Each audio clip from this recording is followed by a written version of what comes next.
Do you guys ever have those moments where you kind of realize maybe I've got a knife problem? What's going on, guys? Carter here with Edge Mindset. I'm going to throw in some washers on this old Chavez here, this Redencion. This is not the blue label.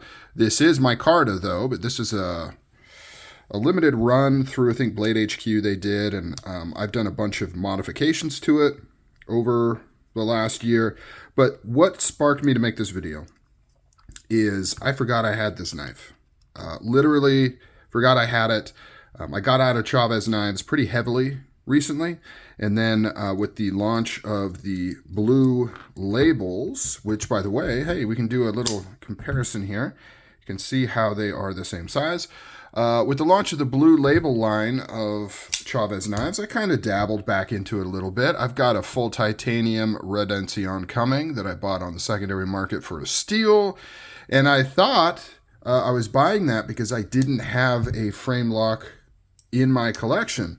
But when I was fishing around looking for this beauty to do another video on, there it was sitting in my drawer. And I'm like, wow, I completely forgot that I even had this thing.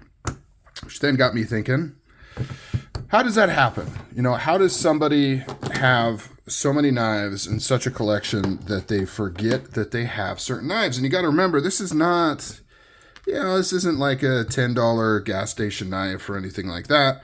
This is still pretty pricey. I didn't pay retail price. Oh, that already fell out.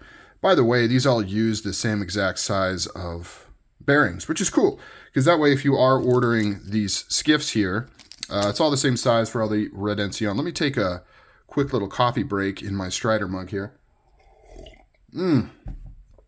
So good. And like I mentioned in my other video, I accidentally bought way too many of these. I didn't realize they came in a pack of 4, which is completely my fault because it clearly says 4 in a pack when you go to order them. For some reason in my head, I read that as that's a single set. And I was even kind of like, man, that's pretty pricey for just a couple washers. But I'm like, you know what? I do it for the game. I do it for the love. Let's get it on. And so I bought extras because I knew I'd be getting some more Chavez in. And I wanted some extras on hand. What I thought was extras. And then, of course, it's way too many because it came with 4 in a pack, not 2 in a pack. And I'm dumb. And that's what happened. So I've got way too many of these. So it's kind of cool that I found this knife. And I actually, we'll take a closer look at it once I kind of get this going here. I'm assuming that I don't blob on way too much grease on here, way too much grease. Grease is good on washers. I enjoy it. I think it works pretty well. Not as easy to put on as like oil, but what can you do? Slap this baby on. I know people are saying you don't actually need to put grease on that side. Whatever, I do. Whatever squeezes through, I'll just put on this side and just make a complete mess here with all this grease, because why not? That's what we're doing. It's Monday morning. It is a holiday. I don't have any work, so pretty excited about that. I've got a pretty crazy week coming up, though. So it's one of those, catch-22s where I want to enjoy the day off, but I've got a looming stress of the week to come hanging over me as well. You know how that is. If anybody can relate, comment down below. But I actually kind of really like this knife. It's pretty wild what I've done to it. I think it started off as like a blackwash blade. Not blackwash, like full-on PVD blade. And then the micarta, I believe, was, I think it's denim. Oh, man. See, that's what sucks, too. I think this was denim micarta, and then I dyed it black. And then I put weathering on it. And I don't know. I like it. I think it's pretty cool. And for once in my life, I stopped with the weathering and stuff at good enough. I have a bad habit of when I do projects like that. By the way, you want to leave in these spacers here that protect the other scale. In this case, it actually makes sense because this is straight micarta.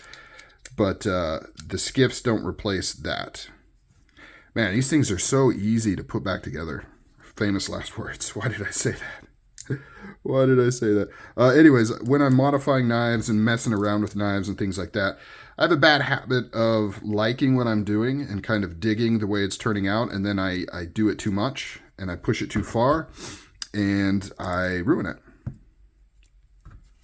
Let me know if anybody does that as well, because that happens a lot. Like, for example, on this weathering, I luckily kind of stopped, but I could see me being like, well, maybe I should do some actual like gouges and stuff in it and make it look like Battlefield Pickup. And then I end up destroying the thing or breaking something, where I try to acid wash it and I don't properly protect some of the mating surfaces and it no longer functions. Let's see if we got this centered.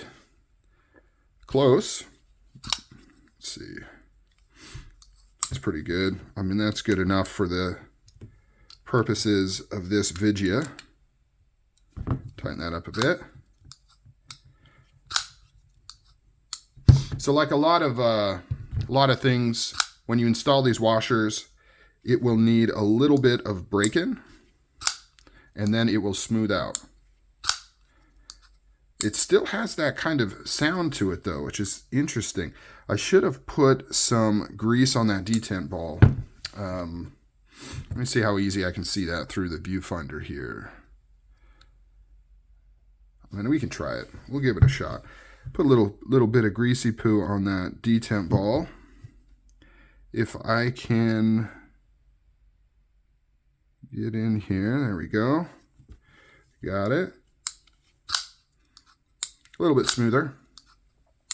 Something about the washers just feel better to me, especially on manual knives, but even flippers, if they're dialed in like Hinderers, if they're dialed in well so that they have good detent ball tension and they actually flip well with washers, I prefer washers.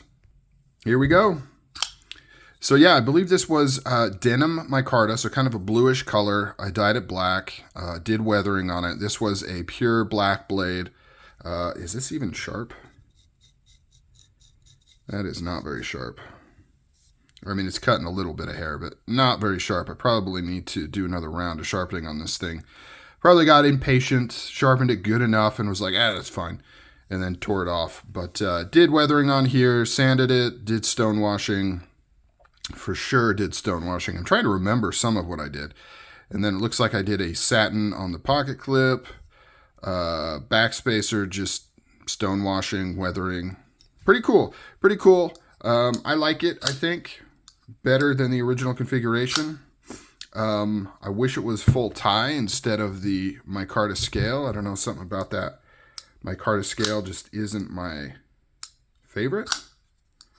But very cool. Comment down below, what do you think of this bad boy? And more importantly, what are the benchmarks when you're doing your knifing stuff? When you're kind of like, wow, have I gotten things out of control here? Is it a credit card statement? Is it stuff coming in the mail that you forgot you ordered? That's a big one. What are the little things that happen that kind of make you say, whoa, okay, I need to hold this. I need to pull this back a little bit. For me, I mean, those ones too. But for me, it's finding I have things that I forgot about, or I have things that I thought I sold, or sometimes there's things that I forgot I sold and I think I still have it and I realize, oh wait, no, I sold that one. So comment down below. Thanks for hanging out. You guys take care. I'm out.